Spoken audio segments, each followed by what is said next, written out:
Welcome to the Football Show on PLZ Soccer's YouTube channel, sponsored by Arnold Clark. I'm Peter Martin. I'm delighted to say on this Wednesday, joining us in the studio, Alan Ruff and Barry Ferguson with me here. There's absolutely no doubt about the main talking point. Celtic are out of the Champions League.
Yep, a rather stern-looking and dejected Brendan Rodgers as well after Celtic lose to AEK Athens. They're now out of the Champions League. It is potentially somewhere in the region of a £40 million windfall if you can get to the group stages this season because of the increase in the money available to the clubs, Europe's elite, Ruffy.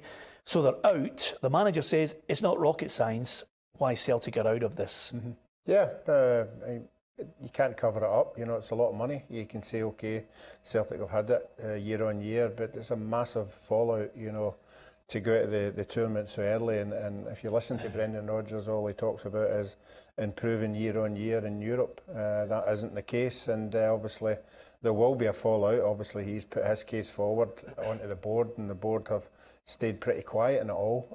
But it's a tough one, particularly for the supporters to get round, because they all are bred on getting to that Champions League final and getting the big teams there. Yeah, Brendan Rodgers thinks Celtic are going backwards. I would have to agree with him. Watching the game last night, I think when you're in a position that Celtic have been in the last couple of years, when you're on top, the best time to strengthen your team is when you're winning things. And he's certainly not done that this summer. He'll be disappointed. I thought Celtic would have at least 2 or 3 top players come in at this stage, and they've suffered for not bringing them in. They're out of the Champions League. I know they're getting into Europa, but that's where the money is, the Champions League. That's where the Celtic players and the Celtic manager want to play their football, so I can understand why he's frustrated and disappointed. He was once again scathing, Ruffy. He chooses his words carefully. You shouldn't have to lose to learn was one of the key lines that he mentioned in his after-match press conference. And quite simply, the only unknown here for all of us in this chain of events is quite simply how many people were on the list? At what point did he say go and get them? And how long was that duration where he continually had to say to them, why are these players not in here? Mm-hmm. Because there's no doubt there was a list, and there was no doubt from his point of view that he wanted certain players in before they got to, you know, these qualifiers. Yeah, I think you can go way back to January when he was... that list must have been put on the table to say, look, there are 2 or 3 players I would like to try and get, and all of a sudden all he got was a loan player that never cut it, you know, and he had to send him back again. You've got all these Man City players who are coming in. Is he in control of that? Because he had a wee say about that. You know, I don't know anything about him. Yeah. I don't know about that. So maybe some things have been taken out of his hand that he doesn't like. But you're perfectly right. Any decent manager would have a list of at least 10 players, quality players, that he would hope to maybe get 1 or 2 out of that 10. And that hasn't happened. As you say, we're not privy to what's happening behind the scenes. But if you're going with what Brendan Rodgers is saying, there is definitely a rift there between him and the board. He's not getting what he's asking for. Yeah, I mean, the other thing here is John Park realised that there wasn't a role for him at Celtic because Brendan Rodgers came in and said he would handle all the scouting of players that he wanted to. Well, quite simply, he might scout players, but he's certainly not getting them in as quickly as he would like. And now you're in a situation over and above that where, apart from him having a pop at the board, you've got unrest. There's the Dedrick Boyata situation, which, again, didn't quite overshadow going into the match, because I don't believe, Barry, that Dedrick Boyata would have made, a major difference to that game last night, because, I think he's being elevated to some kind of super central defender that he clearly is not. We were talking off camera about this. Listen, I think he's an okay centre-back. I don't think he would have made a massive difference last night. But for me, Brendan Rodgers made it clear that he was fit. Now, if you've got a player that's not want to travel and play in a Champions League qualifier and try and get your club into the group stages, if I'm one of his teammates and I see him in the training ground, I know what I'm saying to him. I'm not happy with that. And I would guess that the majority of the playing squad and obviously the management team and the manager are disappointed in that. Now, if you're fit, you've got to go and play. Whether you want to leave or do you feel you can go down to the Premier League, you've still got a contract with Celtic, and if you're fit, you still go and play at the level where you think you should be playing. Well, do I think he's at the Premier League level? I'm not too sure. But for me now, he's got no chance of coming back into the Celtic team. I think the best thing for Celtic to do is just go and take whatever offers on the table, if there is offers at this moment in time, and get rid of him. Because, as I say, if I'm a player, I'm not happy with a kind of attitude like that. I just wonder what the manager says to him, Ruffy, now, because this, off the back of that, I mean, as well as Barry giving it from a player's inside, you must just look and think to himself, his agent clearly made it abundantly clear to everyone that they wanted to move to Fulham. Yeah. They were raging they didn't get the move. Yeah, this is a situation that really needs to be cleared, because there's two sides of this story. There's obviously Brendan Rodgers' side and the club side, and there's the player's side. And the player came out very explicit that he was injured and he got treatment from the Celtic staff on Friday, and he wasn't ready to play, and he's adamant that he couldn't have played either in this game. So, I mean... Well, the manager nailed that, Ruffy, because right before the start of the programme, he was interviewed by the reporter, and he just looked her straight in the eye and said, he's fit. Now, that nailed it for me. Yeah, but I mean, there's fit and there's fit. I mean, look at Eduardo, I mean, how bad is he? If Dembele's fit, why is he not starting the game? No, why is he not starting the game? If he's good enough to come on the park, modern day players now, the least wee thing, the least wee twin, they say, Ruffy, I'm not fit to play. I want to move. You're not getting a move. I'm injured then. I'm not playing. Well, that's the way they play it. I mean, it's not rocket science. That's what they do. If this guy says, I'm fit, right, I want treatment, and he's getting treatment, then he's not fit. No, I'm only telling you what he's saying. And you don't have to explain it to me. What I'm doing is I'm explaining to you he's at it. Mm-hmm. Yeah, but I mean, what player hasn't been at it? The way the modern game is going just now, that's what they do. Yeah. The other thing I would say on this, Barry, we're not privy to, and I'm careful on this because sometimes, and I mentioned it yesterday, sometimes I think because it's foreign players, we tend to lose sight, and maybe sometimes can be overcritical of foreign players because of their antics. Less so with regards to, I mean, the Kyle Lafferty situation with Rangers. He wants to move to Rangers. Hearts fans know it, want to keep a hold of him, but Hearts will play this game over the next 48 hours until they get the right money. But the problem here is we are not privy to what deal was done initially with the agent, what cut everybody was getting, what price everybody agreed that would be a happy bid for everybody to get their share. We don't know these things. There are some things we don't know in this equation. I'm going to try and be fair to the boy Boyata. If he wants to leave, fine. Everybody's happy with that aspect of it. But to say that you're not playing, well, clearly the manager says you're fit, is wrong. It sends the wrong message to the fans. Yeah, I think if he was honest, and obviously the boy, you want to play at the highest level. Now, if Fulham are coming in, they're promoted into the Premier League, you want to go there and play. If you ask any footballer up here, what league would they love to play in, it would be Premier League. Now, I understand that. But if you're fit, Celtic still pay your wages.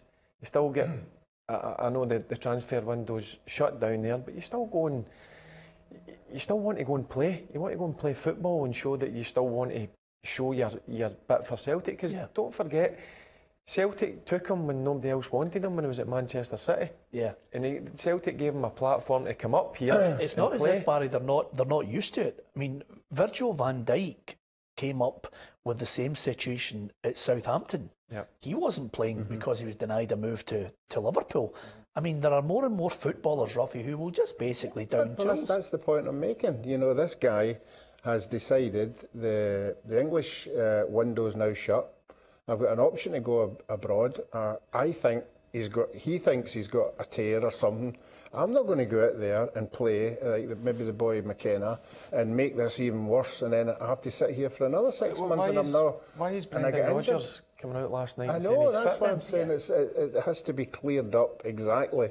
You know, was this guy getting treatment before Celtic left? Well, it doesn't have to be cleared up now, Ruffy. What they'll do is they'll punt him because nobody will entertain. Can you imagine him come? I don't think he'll wear a Celtic jersey again. Can you imagine him coming on the park for the weekend game and everybody looking and thinking? I don't know. He's hit in the head. He can't even go into the dressing room. I don't know what type of characters are at Celtic. I don't really know him. I obviously know Scott Brown because I played with him, so I guess what he would be like. But if I'm a player going in there into Lennoxtown, whether it's today they're doing a warm-up or tomorrow to start training for the game against Partick on Saturday, and I see him, I'm going to say things that I can't say on camera. I'm not happy with that. I want guys that are committed and understand that guys maybe want to go and better themselves. I'm all for that and playing better leagues and they might get offered better money, but while you're fit and available and a move's not happened yet, you've still got to go and play. But for me, there's no chance that he can play for Celtic again, because not just the players and the management team, what type of reception is he going to get at Celtic Park? I would guess the Celtic fans are not too happy either. Yeah. Now, last point on this, which will bring us on to the two Scottish clubs in it, and you know, it caused a little bit of a stir on social media. I get told. Would basically, you know, I think now it's all about levels. For me, I don't like the Europa League. I haven't just come up with this idea.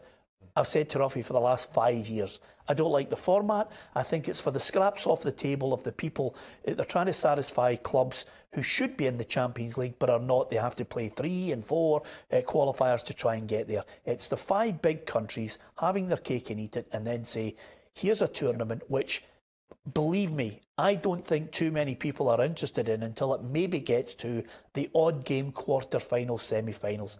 That's my take on it. Now, for me, I used the word, Celtic are out of the Champions League. They're now into the crappy Europa League. Now, I stand by that because, quite simply, I think the majority of Celtic fans think Celtic should be in the Champions League. The team that you played in, I think Rangers fans at that time thought Rangers should be in the Champions League. The drop down to the UEFA Cup from 2003 and 2008, the UEFA Cup was slightly different because at least you were in a knockout situation. You had to battle your way through every round. There was an edge to it. But this group stage is just to try and pacify a few people. It's patronising. Here, have a group stage with teams that you've never heard of, quite simply playing games that nobody really wants to go and buy into. Yeah, I'd never agree with you. The Cup doesn't get exciting till the teams drop out of the Champions League. You know, the quality of the teams. And even then, they shouldn't be in it, Ruffy, should they?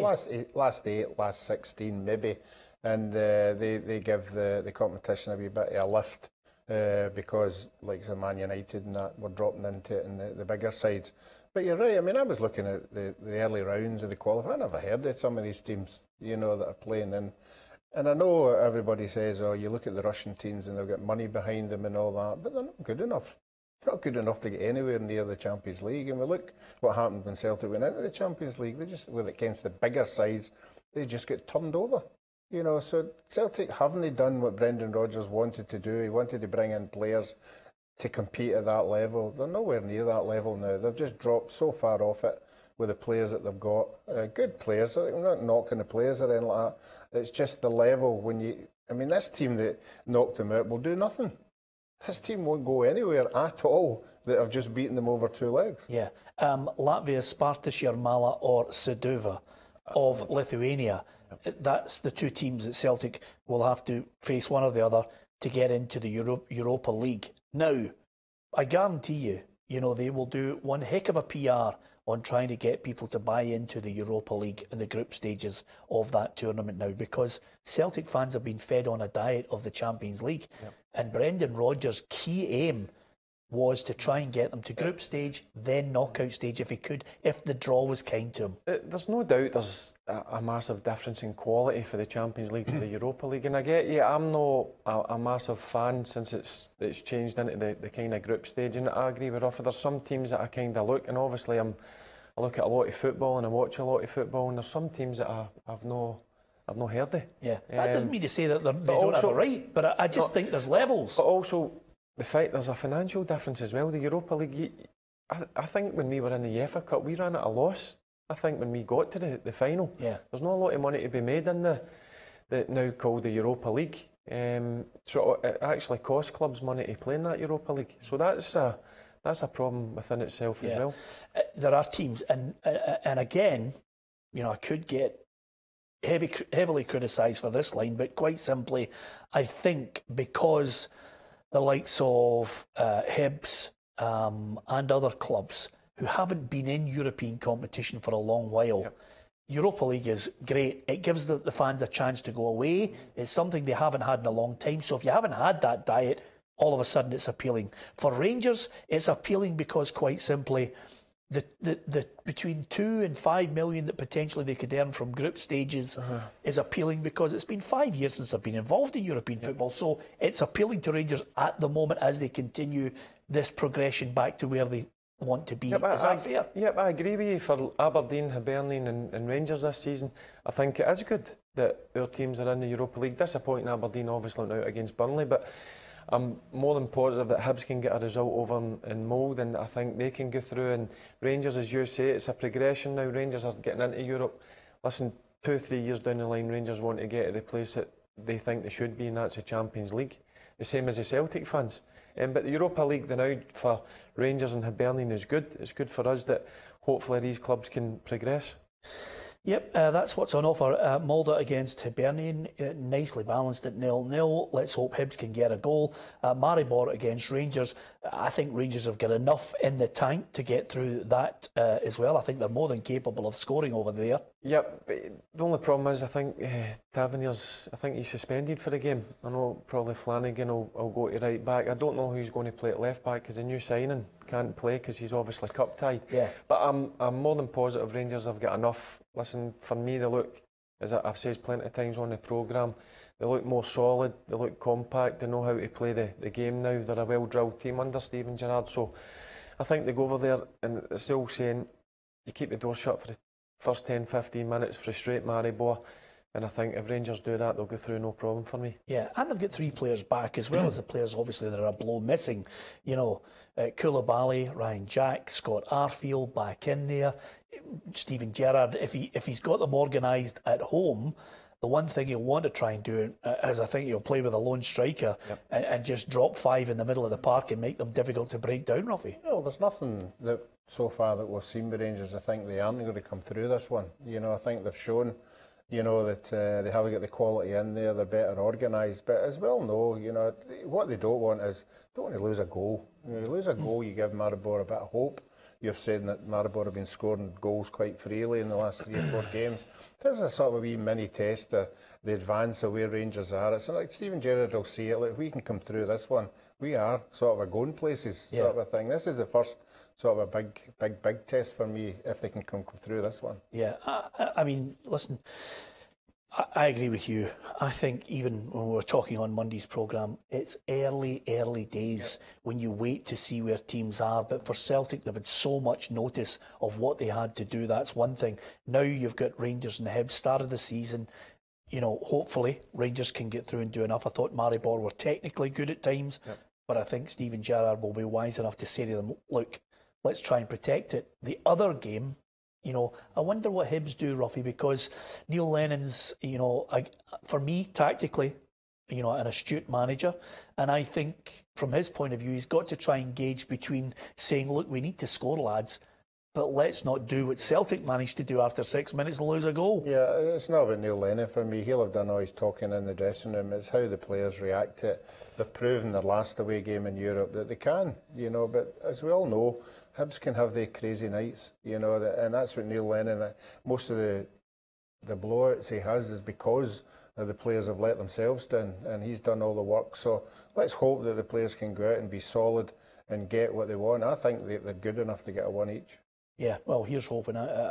Genuinely want Hibs to get through as well. I'd love to see a situation where we had 2-3 in the group stages of the Europa League. That would be fantastic. It would keep interest up. It's not going to change my opinion of the tournament. I'm not a fan. I hope it changes. I think it needs to change. It needs revamped, and it needs more financial investment. And I also think it needs to be glossed up a bit.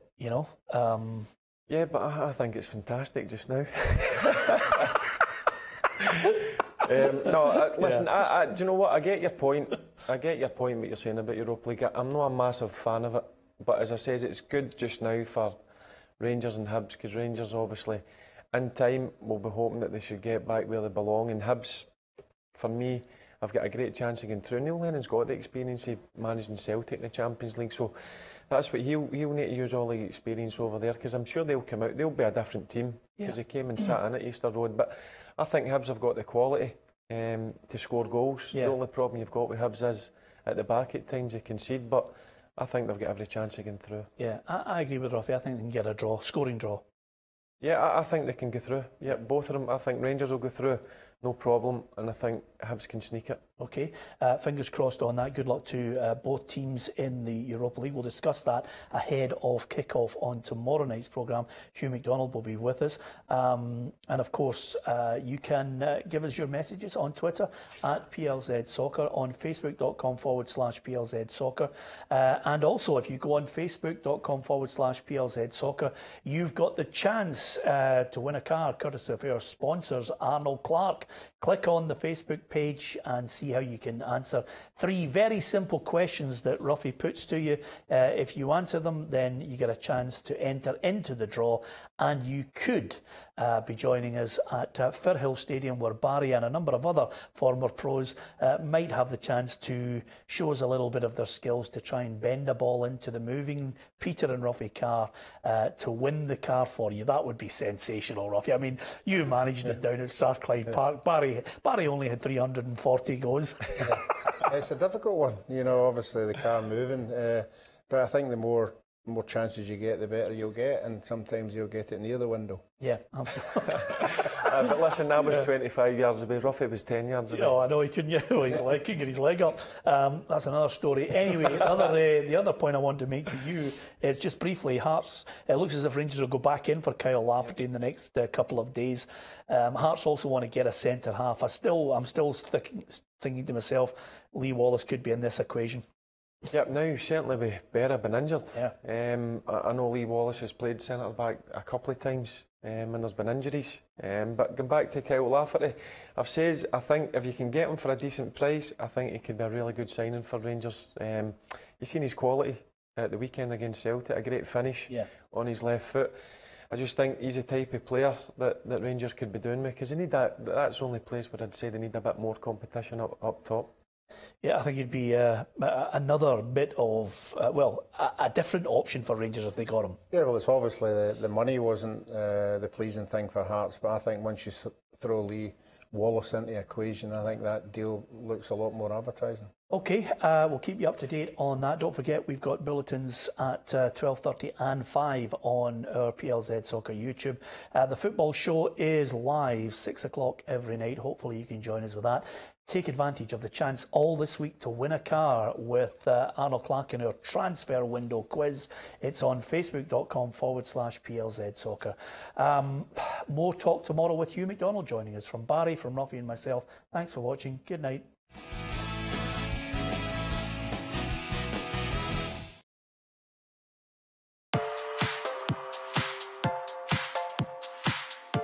The transfer window, sponsored by Arnold Clark, is giving you the chance to make your best signing of the summer. You could win this fabulous Peugeot car if you can bend it like Beckham or swerve it like Messi. To enter our free competition, click on the link and answer 3 very simple questions. It's a great competition. If you answer all 3 questions correctly, you're in the prize draw and you could be one of 10 lucky contestants selected to try and bend the ball through Peter and Ruffy's moving transfer window car. Now, you can do it on your own if you've got the skill, or you can select one of our former professional footballers to try and win the car for you. It's the signing of the summer. Yes, what a shot, left foot, can't let you down. Fantastic, thanks Peter. It's your chance to win your very own Peugeot in the transfer window, sponsored by Arnold Clark. Click on the link now. Good luck.